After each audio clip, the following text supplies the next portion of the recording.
Hello everyone, welcome back.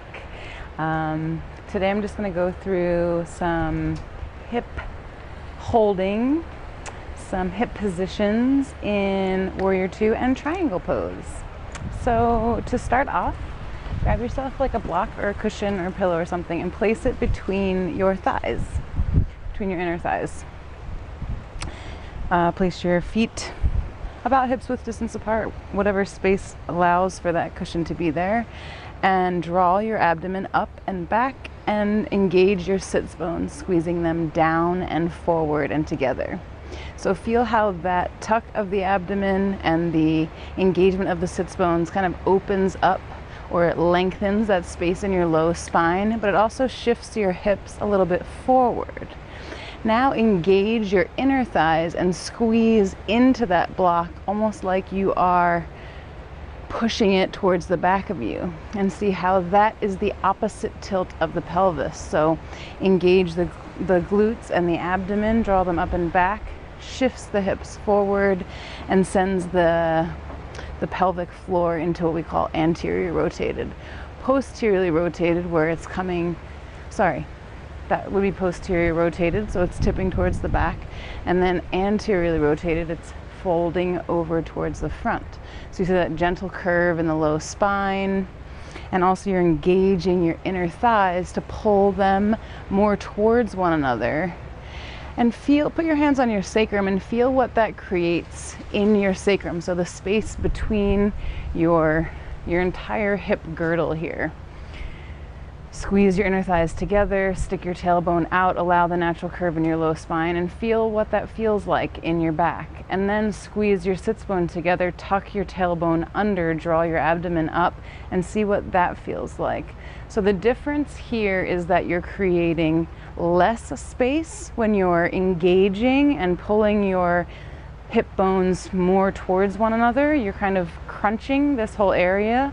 And when you internally rotate your inner thighs, draw your hip bones back, stick your tail out, you are creating more space in your sacrum. So you're opening up here.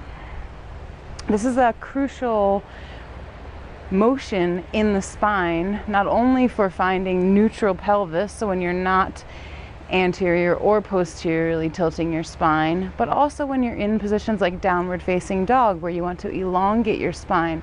Stick your tailbone up and find some length. Squeezing those inner thighs down and in towards one another can really assist you get some length. So let me show you. Keep that block or bolster, whatever you have between your legs, and come into a downward facing dog and try it. So try squeezing your sits bones towards one another, squeezing down, and notice how that draws your hips forward. So this is the motion that we want to do when we're coming into a high plank, right? Rolling the spine forward, and then exhale, tuck the tailbone and stick your hips up in the air. Notice how it creates a little bit more of a natural arc in your low spine, and also allows you to create some more length in your upper torso and your upper spine.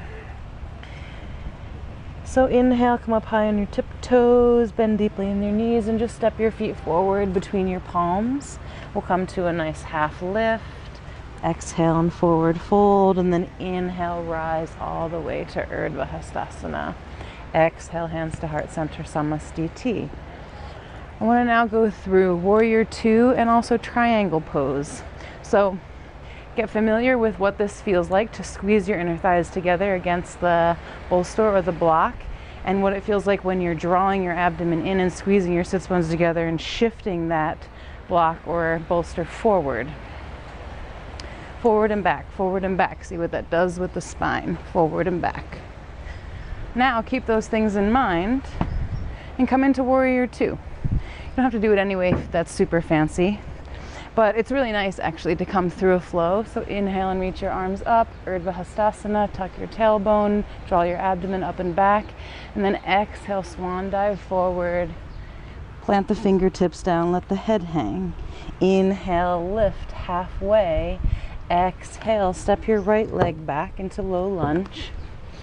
Stay high on the ball of your right toes. Inhale, sweep your arms out and up and rotate the torso up to Anjaneyasana or crescent lunge. Then exhale, open the arms up, allow the right heel to fall down to the floor, warrior two. Here's where this activation of the back inner thigh can create a little bit more space in your sacrum here. So feel how if you squeeze your sits bones together in warrior two, drawing the abdomen, here I'll come this way, drawing the abdomen up and the sits bones down and together, always making sure that front knee is tracking over the front toes and that you're in one line.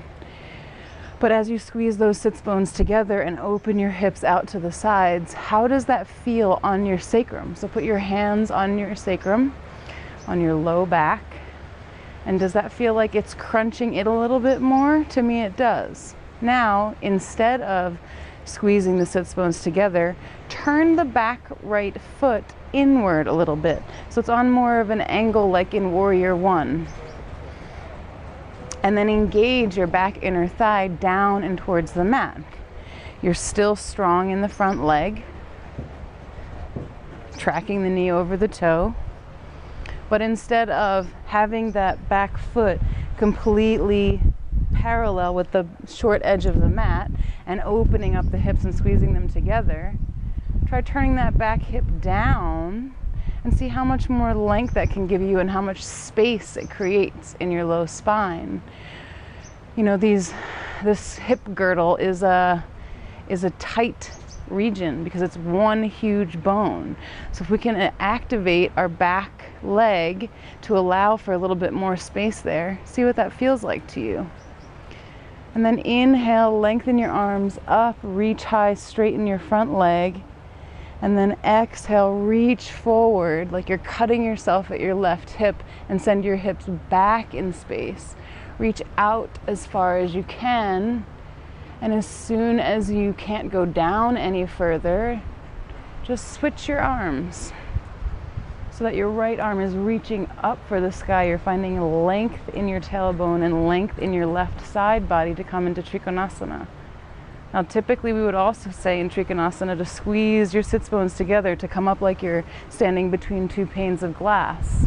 But instead, for just this exercise, try to turn that inner back thigh down towards the floor and see how much you can still lengthen, but maybe you can even come down a little bit further now because you're giving your sacrum a little bit more space to be, to exist, to live. When you turn it out and engage your sits bones back towards one another, you feel a much bigger stretch in your outer right hip flexor, but that sacrum is getting crunched by all of these muscles. So just try it. Try turning your back toes inward, and maybe that creates a little bit more length for you, and most importantly, a little bit more space in your sacrum. Inhale, arms back to warrior two. Come back into crescent, and then step together, Samastiti.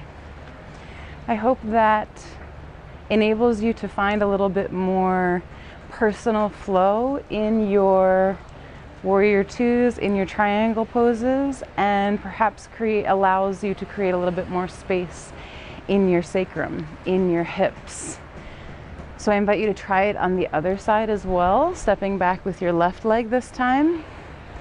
Probably should have done it that way on this video so you could see better, but anyways, yeah, just try it. The next time you come into warrior two, the next time you come into triangle pose, see what the difference of having your back toes pointed in or maybe slightly forward, so they're a bit on like a 45-degree angle. It's not specific, just where does that feel like you are able to get a little bit more space in your sacrum and your hips. Yoga is about creating space in our bodies, in our lives, and in our minds. I hope this allows you to create some more space in your hips and see what that translates to in terms of thoughts and what you're creating more space for in your life as well. Thanks so much for being with me. I'll see you next time. So much love.